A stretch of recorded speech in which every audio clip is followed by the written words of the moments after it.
Hello बच्चों, let's read this question. Question says here four reactions are given. Correct relation between K1, K2, K3 and K4 is or are. तो यहाँ पर हमें correct relationship find out करने हैं. यहाँ पे हमें चार ऑप्शंस दिए हुए हैं, that is K1 multiply by K3 is equals to 1, under root K1 multiply by K4 is equals to 1, under root K3 multiply by K2 is equals to 1 और ऑप्शन डी इज नन. तो सबसे पहले हम लिखेंगे हमारा की concept. तो की कॉन्सेप्ट क्या होगा हमारे पास, यहाँ पे हम रिलेशन मतलब इक्विलिब्रियम कांस्टेंट के बीच में रिलेशनशिप देख रहे हैं. तो की concept will be relationship between equilibrium constant.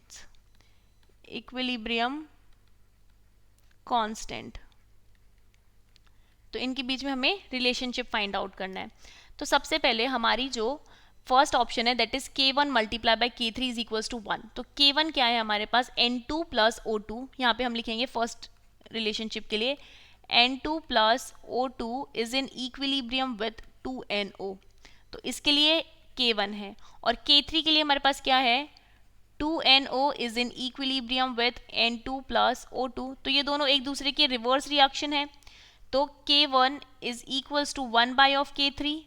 और अगर हम इस फॉर्मूला में से पुट करेंगे that is K1 multiply by K3. तो K1 की वैल्यू है हमारे पास 1 by K3. So 1 by K3 multiply by K3 is equals to 1. So this is a correct relationship. So A option हमारा करेक्ट ऑप्शन है. अब हमारा सेकंड चेक करेंगे. सेकंड बोल रहा है हमारे को under root K1 multiply by K4. तो K1 के लिए इक्वेशन है हमारे पास वही N2 plus O2 is in equilibrium with 2NO.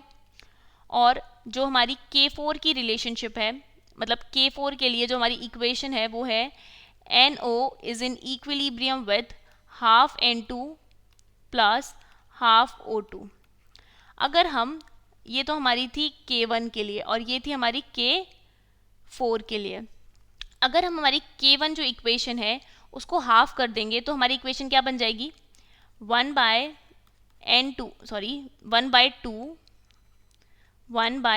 2 multiply by N2 plus 1 by 2 multiply by O2 is in equilibrium with NO.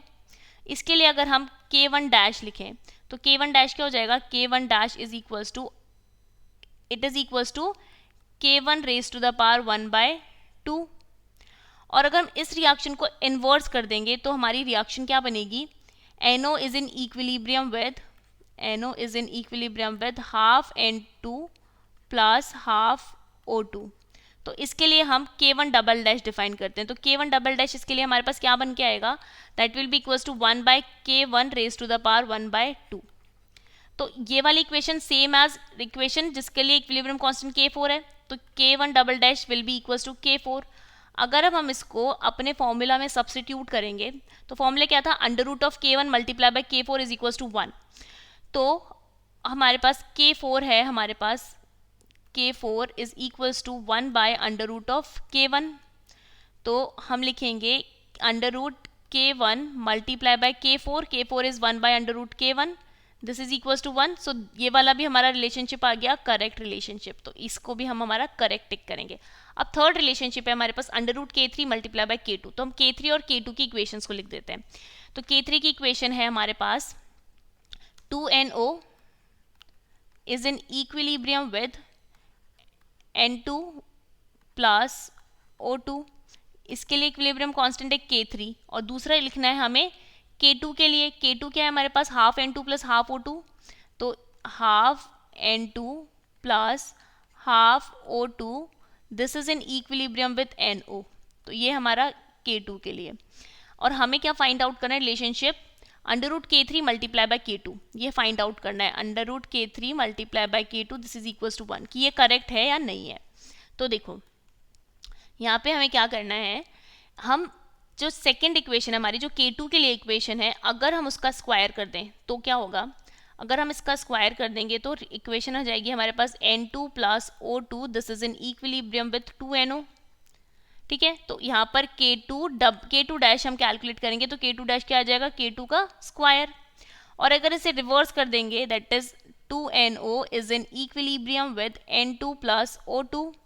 तो ये हम K2 डबल डैश के लिए फाइंड करते हैं. K2 डबल डैश क्या आ जाएगा, 1 बाय K2 स्क्वायर. तो 1 बाय K2 स्क्वायर अब ये वाली इक्वेशन हमारी same as K3, so this is also equals to K3. तो हमारे पास अब K3 और K2 में रिलेशनशिप आ गया. K3 is equals to 1/K2 square, और हमें रिलेशनशिप फाइंड आउट करना है √K3 मल्टीप्लाई बाय K2 के लिए. ये हमने लिख रखा है यहाँ पे. तो यहाँ पर अगर हम K2 की वैल्यू निकालेंगे यहाँ से, इस वाली इक्वेशन से K2 की वैल्यू फाइंड आउट करेंगे, तो K2 की वैल्यू क्या फाइंड आउट होकर आएगी? K2 square is equals to 1/K3, और K2 is equals to 1/√K3. अगर ये वैल्यू हम यहाँ सब्सटीट्यूट करते हैं तो √K3 ये है √K3 मल्टीप्लाई बाय 1/K2 की वैल्यू क्या है? √K3, 1/√K3, that is equals to 1. तो हमारा थर्ड रिलेशनशिप भी करेक्ट है. Hence option A, B and C are correct choice for this question. Hope you understood it well. Best of luck and thank you.